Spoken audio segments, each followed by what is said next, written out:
तो बालकों को और वृद्धों को ज्यादा ध्यान देने की आवश्यकता है, क्योंकि बालक नींव है। अगर नींव मजबूत हो गई तो पूरा भवन मजबूत हो जाएगा, जीवन भवन।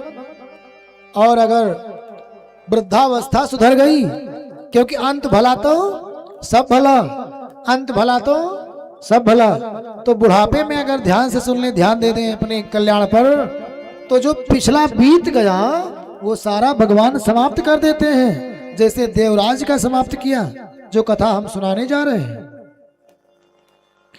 तो जो हमारा शरीर है, घर है, आंख कान ये सब झरोखे हैं। इंद्रिय द्वार झरोखा नाना, इंद्रिय द्वार झरोखा नाना, असुर भय के कर पाना, असुर भय के कर पाना।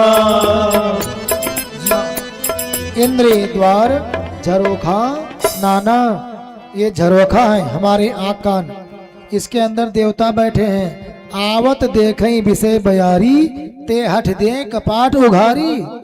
जैसे ये भक्त बन करके भगवान शिव की आराधना करता हुआ व्यक्ति कहीं जाता है, तैसे इसके अंदर के जो देवता हैं आँख कान खोल देते हैं, विषय वासनाएं अंदर आ जाती हैं, सारा पूजा पाठ छूट जाता है। जैसे अजामिल का हो गया था, ऐसे देवराज का हो गया। इसने वेश्याओं को देखा, इसका मन भटक गया, और जैसे मन भटका सारा पूजा पाठ छोड़ करके वेश्याओं के पीछे हो लिया, और ऐसा पाप करने लगा कि पाप करते करते इसका जीवन उसी में चलने लगा। लेकिन जिसके ऊपर भगवान भोलेनाथ प्रसन्न हो, कृपा करना चाहते हैं ना, उसके लिए युक्ति भी निकाल लेते हैं। एक दिन ये घूमता घामता पहुंच गया कहाँ? प्रतिष्ठानपुर, जिसको कहते हैं झूसी, प्रयागराज।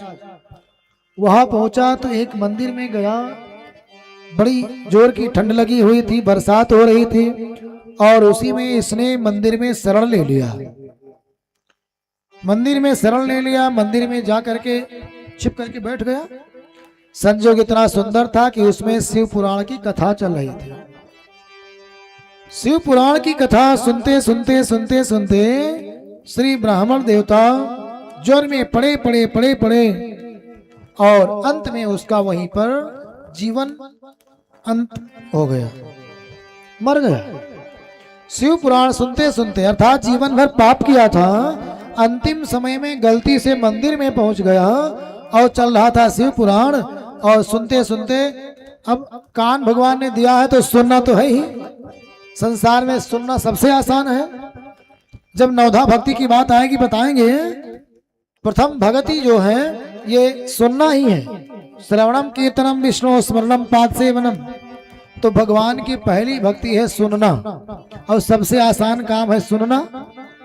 अब कहां तक कान में उंगली लगा हुआ है? शिव पुराण कथा हो रही थी, बेचारे को जबरदस्ती सुनना पड़ गया, और सुनते सुनते जब मृत्यु हुई तो यमराज के दूत आ गए, क्योंकि जीवन भर अपराध किया था। जैसे यमराज के दूत आए, उधर से भगवान शिव जी के रुद्रगण भी आ गए। यम दूतों ने कहा, महाराज आप लोग कहाँ गए? इसने जीवन भर पाप किया है, ये यमराज के यहाँ जाएगा, नरक भोगेगा। भगवान शिव के दूतों ने कहा, गणों ने कहा कि तुमने सुना नहीं, ये शिव मंदिर में इसने प्राण त्यागा है, और शिव पुराण सुनते सुनते प्राण त्यागा है, तो इसके सारे पाप नष्ट हो गए। तुम लोग वापस जाओ, हम लेकर के जाएंगे। अब ये यम दूत जो है श्री यमराज के घर तक ले जा चुके थे।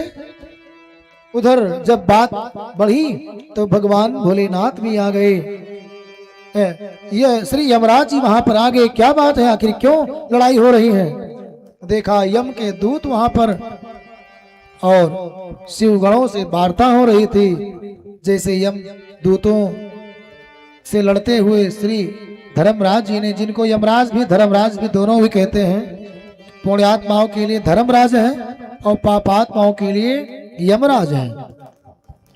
जैसे देखा रुद्रगण पधारे हैं, तैसे यमराज जी ने विनती किया और उस देवराज को मुक्त करके और रुद्र भगवान के लोक को भेज दिया।